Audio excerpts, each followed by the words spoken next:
Welcome to our MySpace page for Genes for Africa. This is Keith Tucker, and I'm here with M1.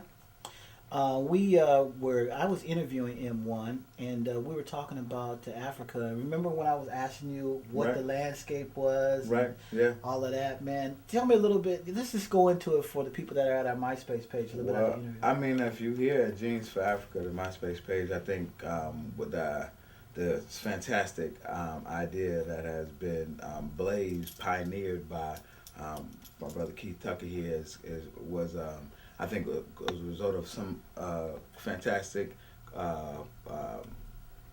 mind-stirring conversation that we were having Right. around just contradictions around the world that are glaring, and just our ability to look at it, and we were talking about some of the places that we have been that had affected us, and I was that conversation, a lot of it tailed into my first trip into southern Africa, which was my first trip to Africa at all. Yeah. I ended up in Joburg and Cape Town and Durban, in the southern region of Africa, just the Southern Cape, formerly called Azania, but now they changed it to Rhodesia, and now it's called South Africa. That's like from Negro to black, colored. Toby, yeah. It's crazy. Yeah, so as we go from Kunta to Toby, Yeah. you just see a lot of what's been ripped from people has been not only our ability to be resourceful for ourselves, and have control over self-determination over our life, but the cultural aspect of what it means to develop that and how rich that is to the world. A lot of times we even lose it in language where we, our initial tongue, just like in South Africa, where there are 33 indigenous African languages that can be spoken. The chief one that they would speak is one that's a derivative of Dutch and English, and it's called Afrikaans, or English itself, Yeah. which is the oppressor's tongue. And so with all of that being said, and so much, of that evidence of that happening, of the westernization of the East, so happened too with the culture, and I was curious. What it was is I was curious because I haven't been over there. Right. And I was asking you, I was like, man, so what is the terrain like? I mean, what do the people want? What are they doing? Yeah. I mean, they all in the jungle swinging on a tree? Yeah. I mean, what?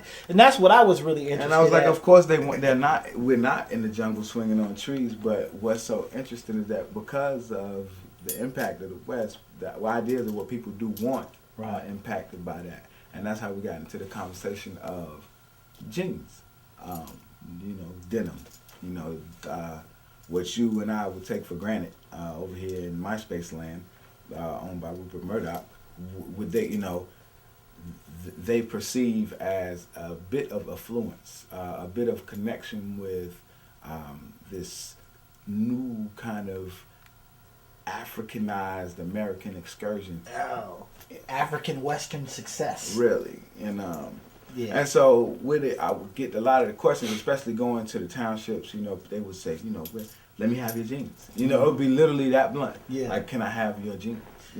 Closed right mouth off. don't get fed. Yeah. They try to get fed over there. Let me get them off your body. Right.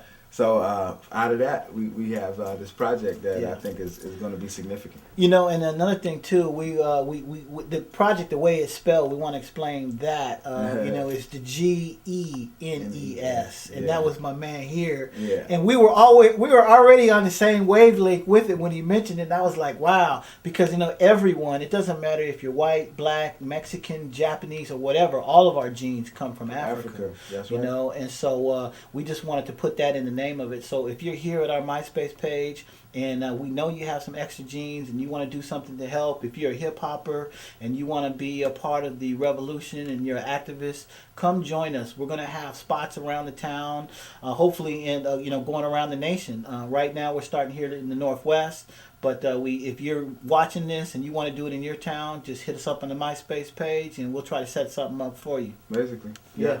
I just want to say, commend you too, because more significantly even than the cloth, the fabric of the jeans is the idea that we can begin with a support system for our people. Right. And you know, believe me, it ain't about Tommy Hilfiger, Liz Claiborne, or none of them. Really, what it's about is the ability to come together and say, with our needs, we can supply the answers to.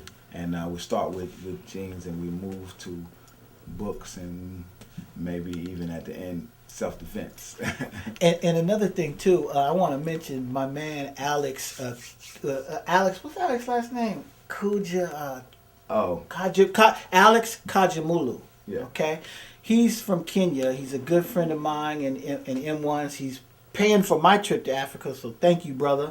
But anyway, he mentioned something that's really needed, is that we're going to take jeans over there, but we're also going to create an element where we can educate people over there and they can educate us. Exactly. So it's a cultural exchange both ways. It's not like we're the smart Americans going over there to educate the ignorant Africans. It's not even like that, because they're smart over there just like we're smart over here, but we don't know what our culture is, and we're interested in learning about our culture over here. Right. So they're going to teach us that, and we're going to teach them a little bit about what we develop over here that's good, Right. that we can take over there. Yeah. So that's kind of what it is. And then when we come and develop this thing, we're going to develop an educational platform for Jeans for Africa, so we can do it on college campuses, and you can come to one of M1's show, you can donate your jeans, and you can learn about what's going on in Africa and how you can be a part of the hip-hop revolutionary movement. Exactly. Yep. We out. Thank you for coming to my MySpace page. Stay tuned.